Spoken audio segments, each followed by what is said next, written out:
Bismillahirrahmanirrahim. Assalamualaikum warahmatullahi wabarakatuh. Waalaikumsalam. Baik, kita sudah memasuki pertemuan ketiga untuk mata pelajaran matematika. Eh, Masih di bab yang sama ya, pola bilangan. Namun kita menginjak ke sebuah berikutnya, barisan dan deret aritmatika. Oke, pada pertemuan kedua, kita sudah membahas tentang barisan aritmatika. Oke, kita review sebentar sebelum masuk ke deret aritmatika. Barisan aritmatika. Masih ingat kan ya rumusnya? UN atau suku ke N sama dengan suku pertama ditambah N dikurangi 1 dikali beda. Atau kita tuliskan dengan UN sama dengan A ditambah N-1 kali B. Dengan UN-nya apa? Suku ke N. A-nya berarti suku pertama dan B-nya bedanya. Ya. Kita berikan contoh. Coba kita kerjakan dulu. Tentukan suku ke-11 dari barisan 9, 13, 17, 21, 25, dan seterusnya. Dari barisan tersebut diketahui bahwa suku pertamanya adalah 9. Berarti A sama dengan 9. Dan bedanya karena dari 9 ke 13 itu 4. Dari 13 ke 17 pun sama 4 dan seterusnya. Semuanya 4. Maka B-nya sama dengan 4. Nah, yang ditanyakan suku ke-11 berarti U11 sama dengan berapa? Begitu ya. Jawab dengan rumus yang tadi. Masih ingat? UN sama dengan A tambah N kurangi 1 kali B. Ya. N-nya kita ganti dengan 11. N yang ini juga sama ya, diganti dengan 11. A-nya 9 dan B-nya 4. Ya. Sehingga U11 atau suku ke-11 sama dengan 9 tambah 11 kurangi 1 dikali 4. Sehingga suku ke-11 sama dengan 9 tambah 10 kali 4. Ya. Suku ke-11 sama dengan 9 tambah hasil kali ini berarti 40. Maka suku ke-11 sama dengan 49. Nah, itu untuk barisan aritmatika. Nah, semoga yang ini sudah betul-betul dipahami sehingga nanti untuk deret aritmatikanya antum bisa mengikuti. Oke, kita masuk ke deret aritmatika, materi inti pada hari ini. Pada barisan aritmatika yang sudah kita bahas tadi ya, dan sudah dibahas pula di pertemuan kedua, kita telah memisalkan kursi-kursi pada sebuah gedung disusun seperti pada gambar berikut. Nah, misalkan kita punya gedung kemudian kursinya disusun seperti pada gambar ini. Pada baris pertama ada 2 kursi, baris kedua ada 3 kursi, baris ketiga ada 4 kursi, dan baris keempat ada 5 kursi.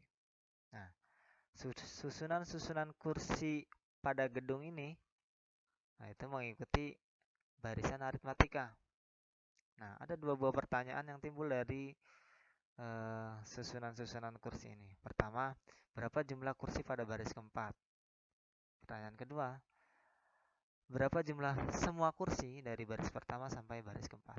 Nah, pada kasus yang pertama atau pertanyaan pertama, ini kita membicarakan tentang barisan aritmatika yang sudah kita bahas di pertemuan kedua.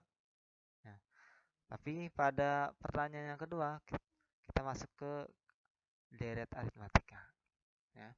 Bedanya apa? Nah, pada barisan aritmatika kita hanya mencari atau menentukan berapa bilangan atau kalau dalam kasus ini berarti berapa kursi pada baris keempatnya, ya, yaitu 5. Sedangkan pada kasus kedua, berapa jumlah semua kursi. Jadi dari baris pertama sampai baris yang ditanyakan, atau dalam hal ini baris keempatnya, itu kita hitung semua. Baris pertama ada 2 kursi, baris kedua ada 3 kursi, baris ketiga ada 4 kursi, baris keempat ada 5 kursi. Sehingga kalau kita total, ini menjadi 2, 5, 9 tambah 5 berarti 14. Ya. Nah, bagaimana kalau misalkan yang ditanya itu bukan baris keempat, misalkan baris ke-100 misalnya ya. Kemudian diperluas lagi. Misal barisannya bukan 2, 3, 4, 5. Nah, diperluas lagi menjadi berbagai macam barisan aritmatika. Nah, maka untuk barisan aritmatika kita selesaikan dengan UN ya, sudah kita bahas di pertemuan kedua. Sedangkan untuk deret aritmatika kita selesaikan dengan rumus SN ya. Simbolnya untuk barisan UN, untuk deret adalah SN. SN itu apa sih? Ya, tidak lain adalah jumlah dari semua suku-sukunya, dari suku pertama, suku kedua, suku ketiga, dan seterusnya sampai suku ke N gitu. Kita masuk ke rumusnya. Pada deret aritmatika kita rumuskan sebagai SN sama dengan N per 2 dikali A tambah UN, atau SN sama dengan N per 2 dikali 2A tambah N-1 kali B. Nah, ini sebenarnya sama saja. Dari mana tahunya bahwa ini sama? Dari sini ya. Rumusnya kan ini, dengan suku ke N atau UN itu sama dengan A tambah N-1 kali B dari rumus barisan aritmatika, maka kita bisa mengganti UN yang ada di sini dengan rumus ini. Sehingga SN-nya menjadi N per 2 dikalikan A ditambah, nah yang ini pengganti dari sini. Maka karena terdapat 2A yaitu A tambah A ya, sehingga A tambah A ini kita persingkat menjadi 2A. Sehingga rumusnya menjadi SN sama dengan N per 2 dikali 2A tambah N-1 kali B. Nah, ini sama. Dengan SN yang menyatakan jumlah N suku pertama, ya. Kemudian UN-nya suku ke N atau barisan aritmatikanya, A-nya masih sama dengan barisan aritmatika yaitu menyatakan suku pertama. Sedangkan B-nya pun masih sama dengan barisan aritmatika yaitu menyatakan B. Nah, baik, kita masuk ke contohnya. Tentukan 11 suku pertama, tentukan jumlah 11 suku pertama dari barisan 9, 13, 17, dan seterusnya. Nah, ini perlu diperhatikan bahwa untuk membedakan antara barisan dan deret, kita perhatikan ada kata jumlah di sini. Kalau misalkan yang disebutkan atau yang ditanyakan hanya suku ke-11, berarti itu membicarakan tentang barisan aritmatikanya. Sementara kalau pertanyaannya memuat kata jumlah, tentukan jumlah 11 suku pertama, berarti itu sedang membicarakan tentang deret.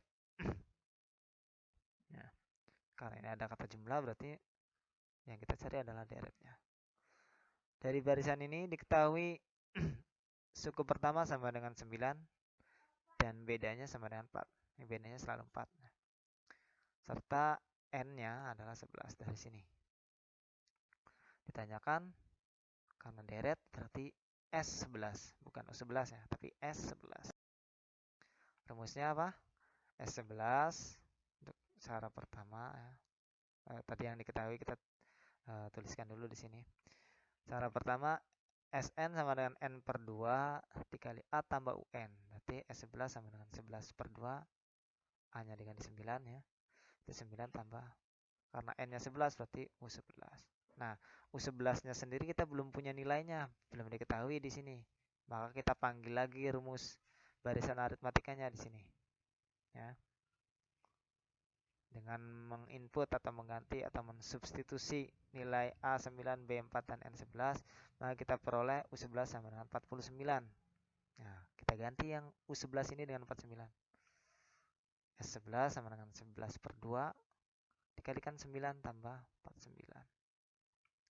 9 tambah 49, 58 ya. Sehingga S11 sama dengan 11 per 2 dikali 58.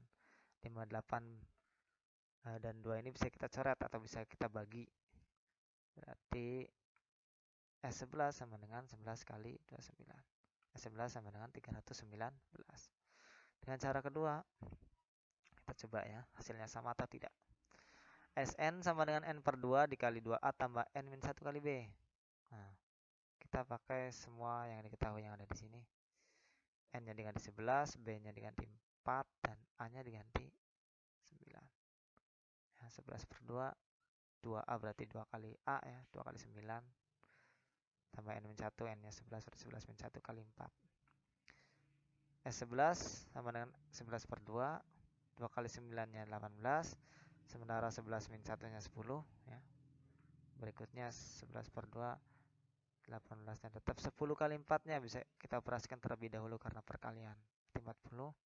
Berikutnya kita operasikan ini karena dalam kurung 18 tambah 40 58.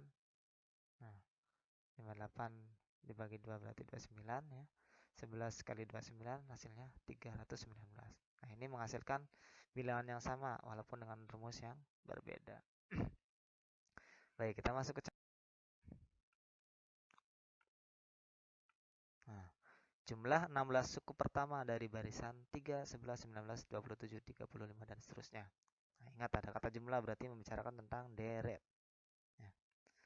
Diketahui bahwa A atau suku pertamanya 3, B-nya atau bedanya 8, N-nya adalah 16. Yang ditanyakan apa? Karena deret berarti S 16. Oke, jawab Sn sama dengan N per 2 kali 2A tambah N 1 kali B. Nah, ini terserah kita mau pakai cara 1 atau cara 2, rumus 1 atau rumus 2, bebas ya. Nah, kalau saya lihat yang diketahui di sini akan lebih mudah dengan rumus kedua, dengan rumus ini. Kita ganti atau substitusi A, B, dan N-nya ke sini. N-nya diganti 16 ya. A-nya diganti 3 dan B-nya diganti 8. Sehingga 16 per 2 dikali 2 kali 3 tambah 16 min 1 kali 8. 2 kali 3-nya 6. 16 min 1-nya 15. Berikutnya 16 per 2 bisa dibagi langsung, yaitu 8. Sementara 15 dan 8 kita kalikan terlebih dahulu sebelum dijumlahkan, yaitu 120. Sehingga 8 ini dijumlahkan dulu karena dalam kurung ya, 126. Maka S16 sama dengan 8 kali 126. S16 sama dengan 1008. Jadi kalau kita jumlahkan dari mulai 3 tambah 11 tambah 19 tambah 27 dan seterusnya sampai suku ke-16-nya, maka hasil penjumlahannya adalah 1008. Baik, itu materi kita hari ini. Mudah-mudahan dipahami. Kalaupun masih ada yang kurang jelas, Antum bisa membuka materi entah itu dalam bentuk e-book atau dari YouTube, dari sumber lain ya, itu boleh. Atau kalau memang mau ditanyakan bisa melalui WA. Baik, kita tutup pertemuan kali ini dengan membaca hamdalah dan doa kafaratul majelis. Alhamdulillahirabbil alamin, subhanakallahumma wa bihamdika asyhadu an la ilaha illa anta astaghfiruka wa atubu ilaik. Assalamualaikum warahmatullahi wabarakatuh.